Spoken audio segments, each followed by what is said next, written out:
Сенің саудагер роднойың. Ассалаумағалейкум. Ойбай, родной, қайда жүрсің? Танисыз ба мені? Бір қазақтың баласымыз ғой, танымар, танымай, не іздедің досым, абрикосым, абрикос дейсің ба, родной? Теңіз капустасынасы, родной, өзіміздің қазақтың қара домалақ русалкелер өсіріп жатыр ғой, судың астында, родной. Ирина, қызың имбир жемей ма, родной? Аса үйде шаймен ұрасыңдар ғой, родной. Дәмін көрсен бірінші. Қышқыл ғой мынау.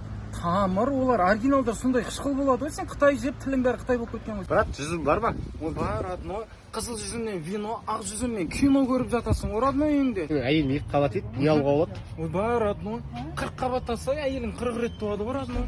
Жесең анар, түнде көзің фонар ғой, родной, дальнеймен ұрасың ғой, родной. Родной, картошканы езіп сок істеп берейін ба, родной, не ішкенін білмей қаласың ғой, родной. Қалай болады екен? Тамыр бутылкада болады ғой мынандай. Жүзімді майка пакетке салып жіберші маған. Смело ғой, родной, не только майка, ішіндегі майканы шешіп салып беремін ғой, саған. Çok ki benim muratım, her sözümde oğa.